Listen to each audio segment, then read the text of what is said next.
तो आज हम लोग फिजिक्स के पहला चैप्टर के बारे में पढ़ेंगे। जो बिहार बोर्ड से जो भी स्टूडेंट फिजिक्स का तैयारी अगर करना चाहते हैं, जो इंटरमीडिएट में हैं और बिहार बोर्ड की से अपना एग्जाम देने वाले हैं, तो आज हम स्टार्ट करने वाले हैं 11th के फिजिक्स का पहला चैप्टर, जिसका नाम क्या है, मात्रक और विमाप, मापन एवं मापों की त्रुटियां। तो इसमें हम लोग अनेकों चीज़ों को पढ़ने वाले हैं। सबसे पहले हम लोग ये जानेंगे कि मात्रक क्या होता है, उसके बाद जानेंगे बीमा क्या होता है, मापन क्या होता है, और मापन की जो भी त्रुटियां हैं, मापों की जो भी त्रुटियां हैं, उसको हम लोग इस वीडियो के अंदर कवर करने वाले हैं। आप चाहें तो अपने तैयारी बिहार बोर्ड के इंटरमीडिएट का फर्स्ट ईयर का कर सकते हैं इस वीडियो के माध्यम से या ऑफलाइन क्लास के माध्यम से। तो सबसे पहले हम लोग ये जानेंगे, इस चैप्टर का पहला जो टॉपिक है वो है भौतिक राशियां, फिजिकल क्वांटिटी। तो भौतिक राशियां आखिर होती क्या है? तो भौतिक राशियां वे होते हैं जिनको भौतिकी के नियमों के पदों में व्यक्त किया जाता है। दूसरे शब्दों में हम लोग ये भी कह सकते हैं कि जिन राशियों को हम लोग माप सकते हैं वही क्या कहलाता है, भौतिक राशियां कहलाता है। अगर एग्जाम्पल की बात करें तो एग्जाम्पल क्या हो सकता है इसमें, हम लोग द्रव्यमान को माप सकते हैं। द्रव्यमान का ऐसा ही मतलब क्या होता है, किलोग्राम। तो हम लोग किसी चीज के द्रव्यमान को मतलब वजन को माप सकते हैं कि कोई चीज कितना किलोग्राम है या कितना ग्राम में है, तो द्रव्यमान को हम लोग माप सकते हैं। ये कौन सी राशि होगी, भौतिक राशि। इसके अलावा हम लोग क्या माप सकते हैं, समय को माप सकते हैं। हम लोग कितना देर पढ़ाई किए, हम लोग कितना देर कोई काम किए, हम लोग कितना देर खेले, कितना देर यूट्यूब पे वीडियो देखे, कितना देर गेम खेले, तो इस तरह से हम लोग समय को भी माप सकते हैं। तो समय भी क्या हो जाएगा, भौतिक राशि हो जाएगा। इसके अलावा और क्या हो सकता है, लंबाई को हम लोग माप सकते हैं। किसी दीवार की लंबाई को मापना हो, किसी सड़क की लंबाई मापना हो, या छत की लंबाई मापना हो, क्लासरूम की लंबाई मापना हो, तो हम लोग आराम से फीता के माध्यम से, टेप के माध्यम से माप सकते हैं। सड़क की लंबाई कितनी है उसको किलोमीटर में माप सकते हैं, दीवार की लंबाई कितनी है उसको फीट में माप सकते हैं, कपड़ा की लंबाई कितनी है उसको मीटर में माप सकते हैं। तो इस तरह से जिन राशियों को हम लोग माप सकते हैं उसी को क्या कहेंगे, भौतिक राशि। इंग्लिश में क्या कहते हैं, फिजिकल क्वांटिटी। समझ में आ गया? चलिए अगला टॉपिक क्या जानेंगे हम लोग। एक तो हो गया कि भौतिक राशि हम लोग समझ गए। अब दिमाग में क्वेश्चन आएगा कि दुनिया में ऐसी कौन सी चीज है जिसको हम लोग न माप सकते हैं, न तोल सकते हैं, न जोक सकते हैं। ऐसी भी कोई चीज होती होगी, तो उन सभी को हम लोग क्या कहते हैं, अभौतिक राशि। ये आपके टॉपिक से नहीं है, बस समझने के लिए बता रहे हैं। अभौतिक राशियां इंग्लिश क्या होता है, नॉन फिजिकल क्वांटिटी।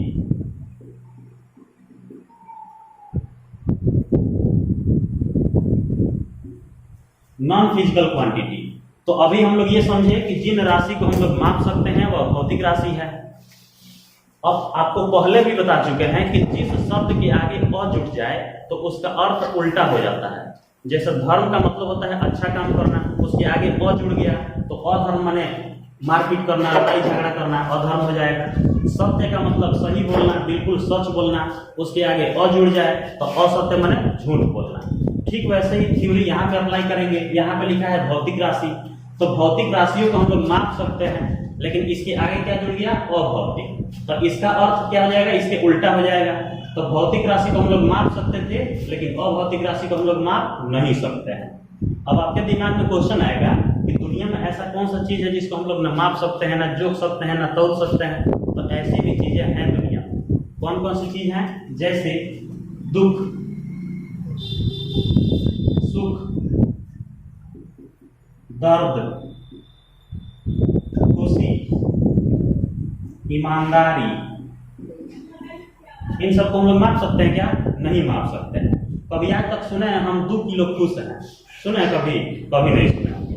कभी आज तक सुने हैं हम 3 मीटर दुखी में हैं, कभी नहीं सुने होंगे। कभी आज तक ये भी नहीं सुने होंगे कि हम 3 छैटी खुश हैं, सुने हैं, कभी नहीं सुने हैं। क्यों नहीं सुने हैं, क्योंकि ये सब होता ही नहीं है।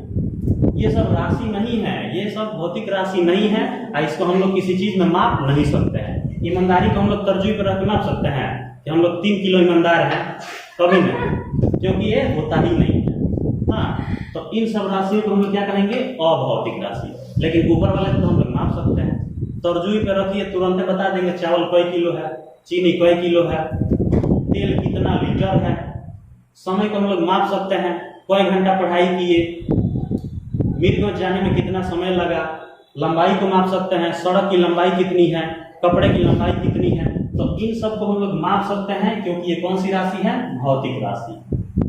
दुख, खुशी, दर्द, ईमानदारी, इन सब को हम लोग नहीं माप सकते हैं क्योंकि ये कौन सी राशि है, अभौतिक राशि। कोई दिक्कत समझ में आ गया, भौतिक और अभौतिक। अब हम लोग ये समझेंगे कि भौतिक राशि कितने प्रकार के होते हैं, मतलब कि भौतिक राशियों के प्रकार। भौतिक राशियों के प्रकार, तो भौतिक राशि कितने प्रकार के होते हैं, 2 प्रकार के होते हैं। पहला क्या होता है, आधारी राशि। पहला होता है आधारी राशि, या इसी को हम लोग एक और नाम से भी जान सकते हैं जिसका नाम क्या है, मूल राशि। मूल राशि कहिए चाहे आधारी राशि कहिए, दोनों एक ही बात है। तो आधारी राशि आखिर क्या होता है, आधारी राशि वे होती हैं जो स्वतंत्र मानी जाती है। स्वतंत्र का अर्थ होता है कि जिसको ज्ञात करने के लिए किसी अन्य राशियों की सहायता नहीं लेनी पड़ती है। आधारी राशि को ज्ञात करने के लिए किसी अन्य चीजों की जरूरत नहीं पड़ती है, ये अपना पैसा खुद कमा लेता है। खुद कमा लेने का मतलब कि इसको ज्ञात करने के लिए किसी का सहायता नहीं लेना पड़ता है, इसको किसी के आगे झुकना नहीं पड़ता है। देखें ना, झुकेगा नहीं, किसमें बोलता है, पुष्पा में। हाँ, पुष्पराज झुकेगा नहीं, तो ठीक वैसे ही झुकता नहीं है किसी के आगे। ये क्या करता है, स्वतंत्र है, किसी से कोई लेना देना नहीं है, इसको किसी की सहायता की कोई जरूरत नहीं है। अब कैसे नहीं है, एग्जाम्पल समझते हैं। पहला उदाहरण,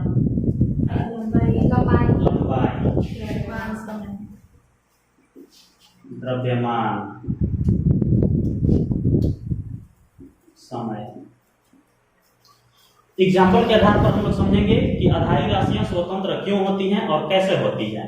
जैसे अगर हम बात करें लंबाई की, तो लंबाई निकालने के लिए हमें किसी भी चीज की कोई जरूरत नहीं है। तुरंत फीता ले आइए, टेप ले आइए, नाप के निकाल दीजिए कि कौन चीज कितना लंबा है।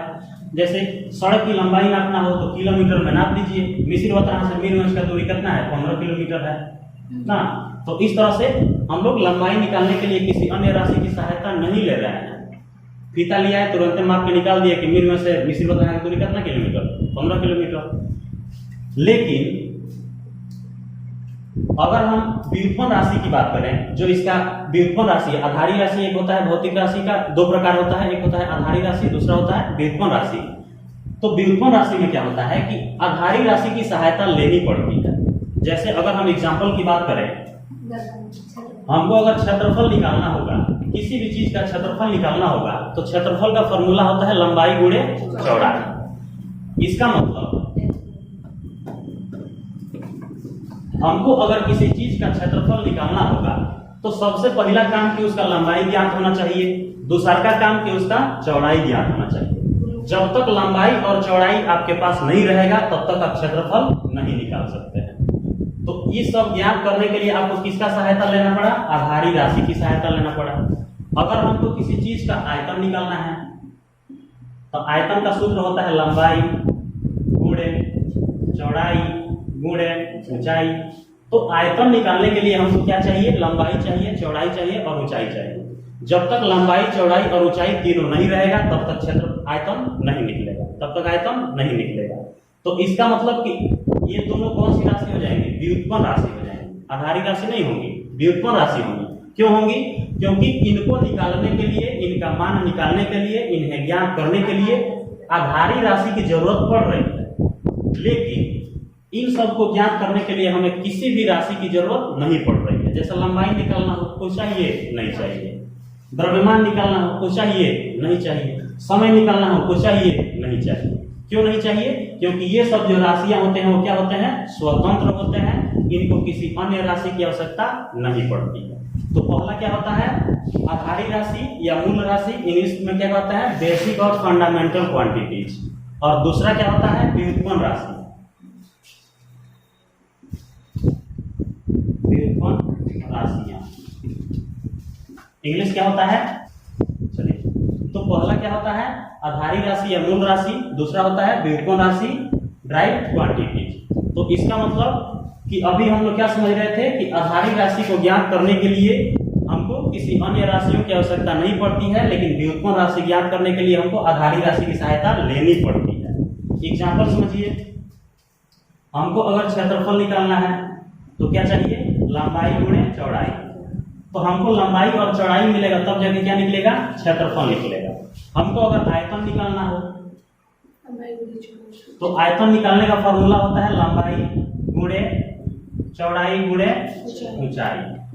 तो ये तीन चीज जब तक नहीं मिलेगा तब तक आयतन नहीं निकलेगा। तीनों को मीटर में नहीं हाँ, तीनों को, लंबाई हो या चौड़ाई हो या ऊंचाई हो, तीनों को हम लोग किस में व्यक्त करेंगे, मीटर में व्यक्त करेंगे।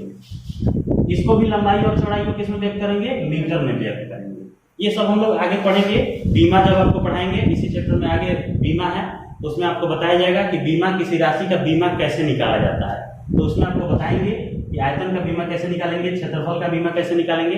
अभी आप ये जानिए कि आयतन निकालने के लिए क्या चाहिए, लंबाई चौड़ाई और ऊंचाई चाहिए। क्षेत्रफल निकालने के लिए क्या चाहिए, लंबाई और चौड़ाई चाहिए। इन दोनों के अलावा एक तीसरा एग्जाम्पल देखते हैं। अगर हमको किसी चीज का चाल निकालना है तो चाल का सूत्र होता है दूरी बटा समय। तो चाल निकालने के लिए क्या चाहिए, दूरी चाहिए और समय चाहिए। जब तक दूरी और समय नहीं मिलेगा तब तक चाल नहीं निकलेगा। इसका मतलब कि जितनी भी व्युत्पन्न राशियां होती हैं वे सब किस पे डिपेंड है, आधारी राशि। और आधारी राशि को एक और नाम क्या है, मूल राशि। तो मूल राशि कहिए चाहे आधारी राशि कहिए। अब अगर हम इसकी संख्या की बात करें तो आधारी राशि जो होती है इसकी संख्या होती है 7। आधारी राशियां कितनी होती है, 7 होती है। लेकिन व्युत्पन्न राशि का कोई संख्या फिक्स नहीं है कि ये कितनी होती है, ये अनेकों हो सकती हैं। जैसे क्षेत्रफल, आयतन, बल, घनत्व, चाल, वेग, संवेग, तो अनेकों हो सकते हैं व्युत्पन्न राशि। लेकिन आधारी राशि 7 ही होंगी। 7 आपको बताएंगे। जैसे पहला होता है लंबाई, दूसरा होता है द्रव्यमान, तीसरा होता है समय, चौथा होता है ताप कहिए या ऊष्मा कहिए या तापमान कहिए, तीनों एक ही बात है। पांचवा होता है विद्युत धारा,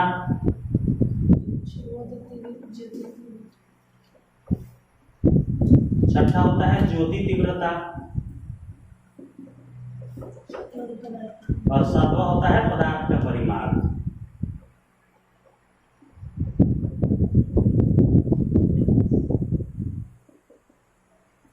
तो ये जो 7 है ये कौन से राशि है, आधारी राशि है। इन सब का SI मात्रक भी अलग अलग होता है। SI मात्रक आपको आगे पढ़ाएंगे। अब ये जान लीजिए कि SI का मतलब होता है इंटरनेशनल सिस्टम को, ये दोनों एक ही बात है। अंतरराष्ट्रीय पद्धति हिंदी होता है। आगे आपको विस्तार से पढ़ाएंगे कि SI मात्रक क्या होते हैं, SI मात्रक को कैसे निर्धारित किया जाता है। अभी ये जानिए लंबाई का मात्रक मीटर हो जाएगा, द्रव्यमान का किलोग्राम, समय का सेकेंड, ताप या तापमान का केल्विन, विद्युत धारा का एम्पीयर, ज्योति तीव्रता का कैंडेला और पदार्थ के परिमाण का मोल। तो इस तरह से 7 आधारी राशियां होते हैं, लेकिन व्युत्पन्न राशियों की संख्या कोई फिक्स नहीं है। किसी को कोई दिक्कत? आधारी राशि और व्युत्पन्न राशि दोनों समझ गए। अब हम लोग ये समझने का प्रयास करेंगे कि मात्रक क्या होता है। मात्रक का मतलब होता है यूनिट।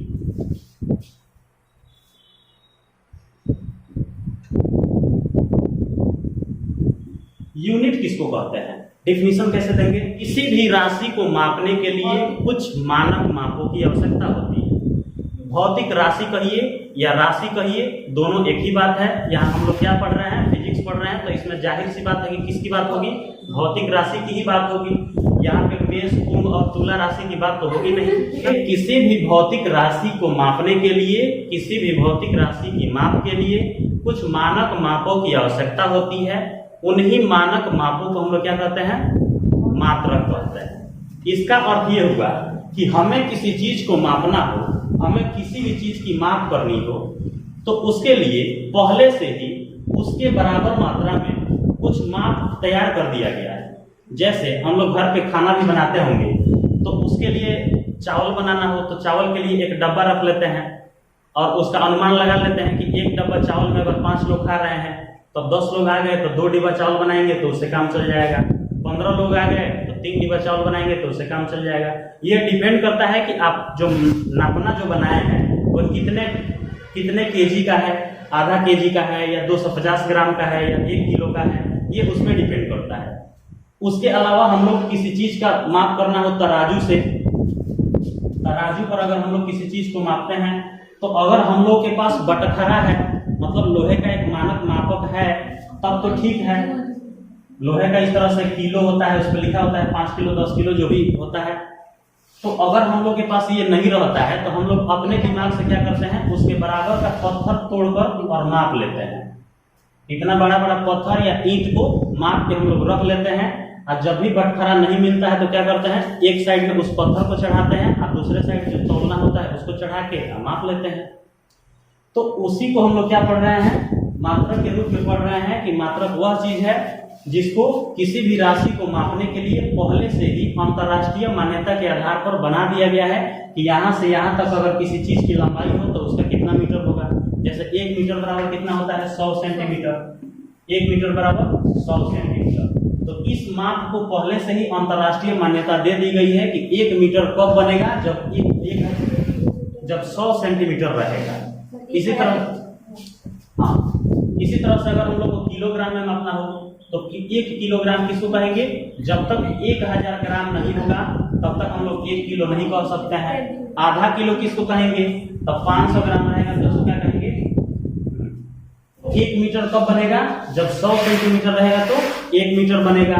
1 किलोग्राम कब बनेगा, जब 1000 ग्राम रहेगा तब जाके क्या बनेगा, 1 किलो बनेगा। आधा किलो कब बनेगा, जब 500 ग्राम रहेगा। तो ये सब मात्राएं अंतर्राष्ट्रीय पद्धति के अनुसार अंतर्राष्ट्रीय मान्यता इसको दी गई है कि इतना मात्रा अगर रहेगा तो उसको 1 किलो कहेंगे, कितना रहेगा तो उसको आधा किलो कहेंगे। तो इसी को हम लोग क्या कहते हैं, मात्रक कहते हैं। इसमें हम लोग अनेकों प्रकार के पद्धतियों को पढ़ेंगे, जिसमें एक होता है सीजीएस पद्धति होता है, एफपीएस पद्धति होता है, एमकेएस पद्धति होता है। तो इस तरह से हम लोग आगे अनेकों पद्धतियों को पढ़ेंगे और एक एक करके उदाहरण के साथ समझने का प्रयास करेंगे। तो मात्रक समझ गए, किसी कोई दिक्कत। मात्रक का अर्थ बस ये समझ लीजिए कि पहले से कुछ अंतर्राष्ट्रीय मान्यता के आधार पर उसी के बराबर कुछ मान लिया गया है और उसी के माध्यम से उसके बराबर की मात्रा का सामान agar कोई देंगे तो क्या कहलाएगा, मात्रक कहलाएगा। कोई दिक्कत। अब हम लोग समझेंगे मात्रक के प्रकार।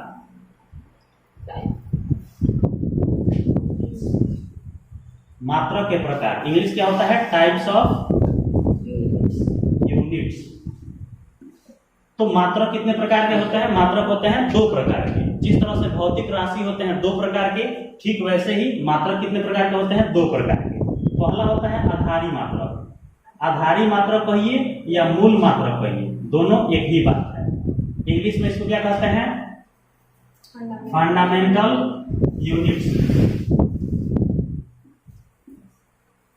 दूसरा होता है व्युत्पन्न मात्रक। व्युत्पन्न मात्रक का इंग्लिश क्या हो जाएगा,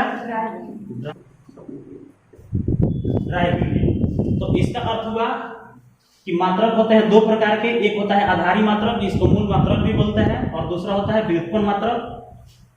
तो ये होते हैं 2 प्रकार के मात्रक। अब हम लोग समझेंगे कि आधारी मात्रक क्या होते हैं। तो आधारी मात्रक उस मात्रक को कहते हैं जिस मात्रक को ज्ञात करने के लिए किसी अन्य मात्रकों की आवश्यकता नहीं लेनी पड़ती हो। इसका अर्थ हुआ कि अगर आपको आधारी राशि का डेफिनेशन याद है तो आप मात्रक का डेफिनेशन आराम से बना सकते हैं।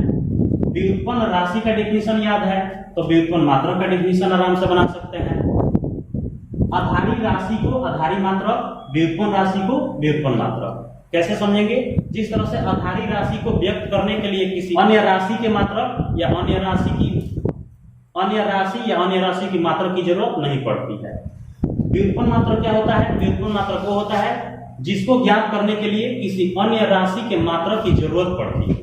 अब कैसे जरूरत पड़ेगी, जैसे अभी आपको राशि में क्या बताए थे, क्षेत्रफल निकालना हो तो क्या चाहिए, लंबाई और चौड़ाई चाहिए।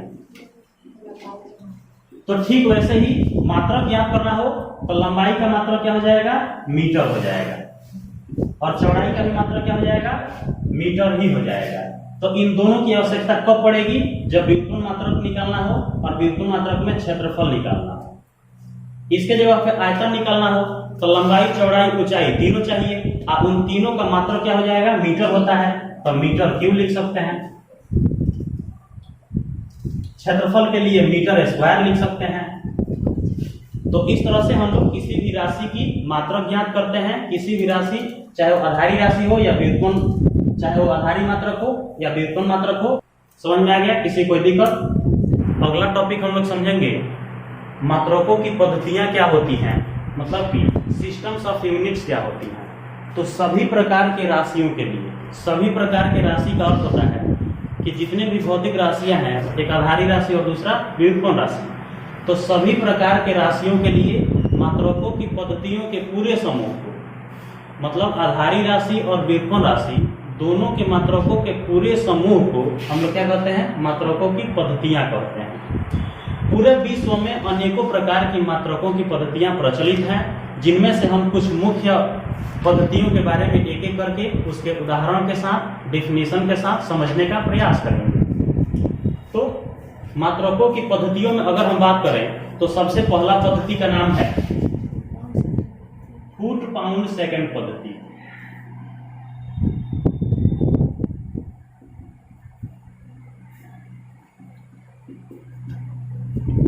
इंग्लिश होता है फुट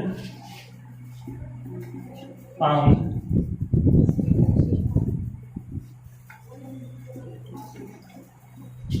सेकेंड सिस्टम। पहला पद्धति की अगर हम बात करें, foot pound second system, foot pound second पद्धति, तो इस तरह से पहला पद्धति के बारे में हम लोग जानेंगे। इसको शॉर्टकट में अगर बात करें, शॉर्टकट का मतलब होता है संक्षेप में, छोटा रूप में। तो छोटा रूप में हम लोग क्या लिख सकते हैं? FPS। FPS शॉर्टकट में जानना हो तो हम लोग इसको क्या कह सकते हैं? FPS पद्धति भी कह सकते हैं। FPF का पूरा नाम क्या हो जाएगा? FPS का पूरा नाम हो जाएगा फुट पाउंड सेकेंड सिस्टम। अब इस पद्धति के अनुसार लंबाई का जो मात्रक है, लंबाई का मात्रक जो है वो हो जाएगा फुट, द्रव्यमान का मात्रक हो जाएगा पाउंड और समय का मात्रक हो जाएगा सेकंड। तो इस तरह से FPS पद्धति के अनुसार लंबाई का मात्रक हो जाएगा फुट, द्रव्यमान का मात्रक पाउंड और समय का मात्रक सेकंड। इसको हम लोग एक और नाम से भी जानते हैं, ब्रिटिश पद्धति के नाम से। किस पद्धति के नाम से जानते हैं? ब्रिटिश पद्धति के नाम से। किसको जानते हैं? FPS पद्धति को, फुट पाउंड सेकंड पद्धति को। तो इसके अनुसार लंबाई का मात्रक क्या हो जाएगा? फुट हो जाएगा, द्रव्यमान का मात्रक पाउंड हो जाएगा, समय का मात्रक सेकंड हो जाएगा। अब यहाँ पे लंबाई का मात्रक फुट तो समझ में आ रहा है, जैसे कल का पाइप खरीदने जाइएगा वो फुट से माप के मिलेगा। पाउंड क्या होता है? केक खरीदने के लिए जाएंगे आप, बर्थडे हैप्पी बर्थडे वाला जो केक होता है वो किस में मिलता है? पाउंड में मिलता है। वो किलो से जो नहीं मिलता है, वो पाउंड से मिलता है। आप स्वेटर बुनने के लिए, ऊन खरीदने के लिए जाएंगे, किलो से जो नहीं मिलता है, वो पाउंड में जो मिलता है। तो पाउंड जो होता है ये एक प्रकार का मात्रक है जो द्रव्यमान का मात्रक होता है, और समय का मात्रक क्या हो जाएगा? सेकंड हो जाएगा। इसको और किस नाम से जानते हैं? ब्रिटिश पद्धति के नाम से जानते हैं, शॉर्टकट में FPS पद्धति के नाम से जानते हैं। तो इन तीनों को एक साथ मिला के क्या कह सकते हैं हम लोग? FPS पद्धति, FPS सिस्टम। FPS पद्धति कहिए, FPS सिस्टम कहिए, दोनों एक ही बात है। समझ गया? किसी कोई दिक्कत? तो ये क्या हो गया? फुट पाउंड सेकंड पद्धति पहला हो गया। इसके बाद से हम लोग दूसरा पद्धति समझेंगे।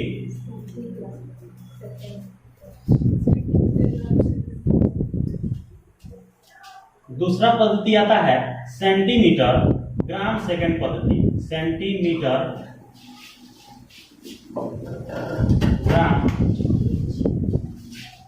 सेकंड पद्धति,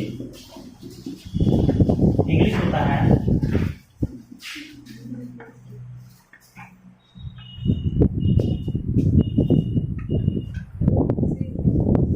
centimetre gram second system. English क्या हो जाएगा? सेंटीमीटर ग्राम सेकंड सिस्टम, मतलब कि सेंटीमीटर ग्राम सेकंड पद्धति।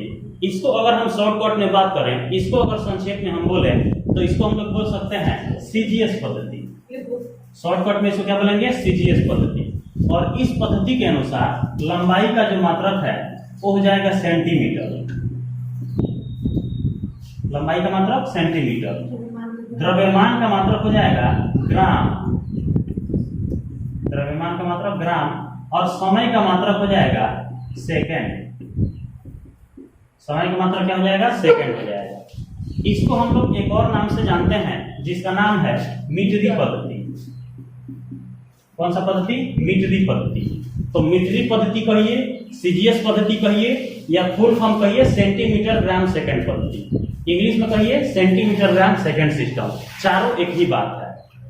इसके अनुसार लंबाई का मात्रक सेंटीमीटर, द्रव्यमान का मात्रक ग्राम और समय का मात्रक सेकेंड होता है। मतलब इन तीनों को एक साथ मिला के कहना होगा तो क्या कह देंगे? CGS system. सीजीएस सिस्टम कहिए या सीजीएस पद्धति कहिए या मीटरी पद्धति कहिए, तीनों एक ही बात है। किसी कोई दिक्कत? अब तीसरा हम लोग बात करेंगे। तीसरा पद्धति होता है मीटर किलोग्राम सेकेंड पद्धति।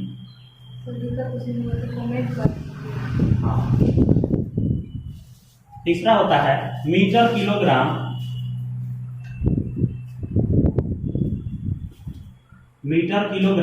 सेकेंड पद्धति।